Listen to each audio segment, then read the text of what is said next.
For centuries or even millennia, humanity has understood the intricate connection between the testes and masculinity, both in animals and human beings.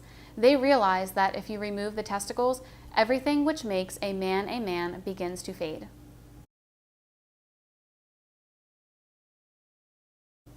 Although we've long recognized the connection between the testes and manhood, the first scientific experiments related to testosterone took place in 1849, conducted by a German physiologist. In rooster subjects, he surgically removed the testes from 2 male roosters and put them into 2 other roosters, so that they had 4 testes each. He discovered that, upon the removal of the testes, the first pair of roosters became slower, more docile, and began to gain weight, all of which are symptoms we now associate with testosterone deficiency. The second pair began to express hypermasculinity and began to pursue the opposite sex more vigorously, while also engaging in more dominance battles with other roosters.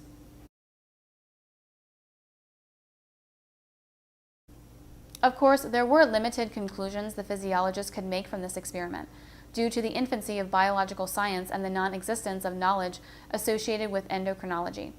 85 years later, however, in 1934, German researchers were able to extract the contents of the testes and were able to prove that testosterone existed via isolation. This initial discovery was quickly taken advantage of, and it took less than a year for other researchers to take that knowledge and create a synthetic form of testosterone.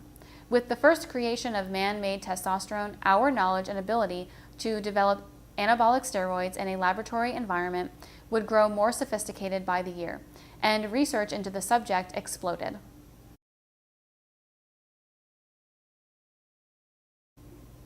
By 1951, biological scientists had discovered the mechanism by which testosterone was able to enhance nitrogen balance and improve the rate at which the body synthesized lean muscle. This core piece of knowledge is incredibly important because it proves a mechanism by which testosterone treatments could improve the lives of patients with cardiovascular disease by enhancing the body's ability to preserve and increase muscle mass. The body's ability to take the protein that is consumed in our diet and turn it into usable muscle is known as protein synthesis, and it is a necessity that the body has a healthy nitrogen balance to do so. Good nitrogen balance improves physiological health in some ways, including strengthening the bones, muscles, and ligaments. When testosterone levels were low, it was discovered that damage to these organs were much slower to heal. During this same period, researchers found that testosterone was also crucial for the synthesis of enzymes, which encourage the optimal function of other organs throughout the body. Later on, medical scientists in the field of endocrinology were able to establish a positive correlation between healthy cholesterol levels and optimal testosterone function. In scientific experiments, they found that by boosting testosterone, they could reduce unhealthy cholesterol and protect the body from cardiovascular disease. 20 years ago, Dr. Gerald Phillips released an influential article during his tenure at Columbia, which strongly linked testosterone deficiency with a significantly increased risk of coronary artery disease. He also established strong links between low T and hypertension, obesity, and larger waistlines.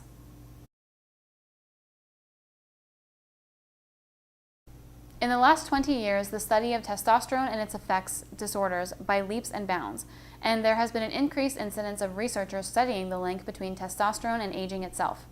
Over the past 50 years, there has been a fantastic amount of study into the processes of menopause, but male hormone decline has only become a topic of research much more recently. Medical scientists have now concluded that men experience their own form of age-related hormone decline and deficiency, and it is now commonly known as ANDROPAUSE, colloquially referred to as male menopause.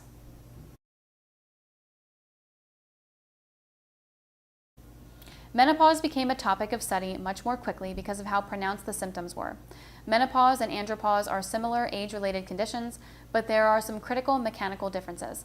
Menopause is sudden and is defined strictly as the period in a woman's life when menstruation concludes. For men, however, andropause is a much more gradual process, which significantly impacts masculinity, health, and wellness. But one cannot look and point at a period and conclude that that was when andropause began.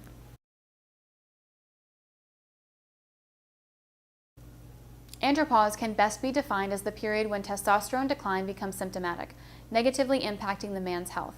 At this point, free testosterone concentrations drop dramatically, depleting the health of the patient.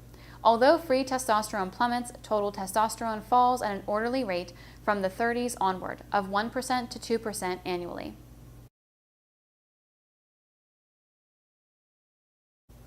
Many men don't become concerned with age-related low T until sexual symptoms begin to manifest, including loss of libido and impotence. There is even evidence that supports the notion that once a man experiences impotence, he only has around 20 years left until the end of his life. Further research shows that testosterone deficiency and the decline of the testes are indicative of the declining physiological health of other organs as well.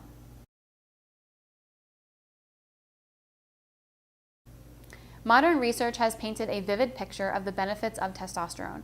Men that have more natural testosterone than their peers have better sex drives and are more likely to have healthier and longer lives than their counterparts with lower testosterone. For women, there is evidence that testosterone treatments can help treat breast cancer, slowing the progression of the disease. Rheumatoid arthritis and lupus are also associated with low testosterone, as are many other autoimmune disorders.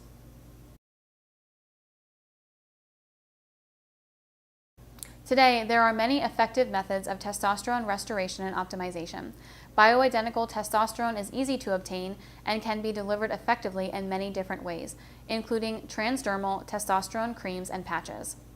Testosterone injections are also safe and useful when taken under the guidance of a trained medical professional. But oral testosterone has long fallen out of favor for its danger to the liver via hepatotoxicity. Testosterone dermal implants are growing in popularity as well, tiny testosterone cylinders which emit steady testosterone throughout months. This form of treatment requires an outpatient surgical procedure, however.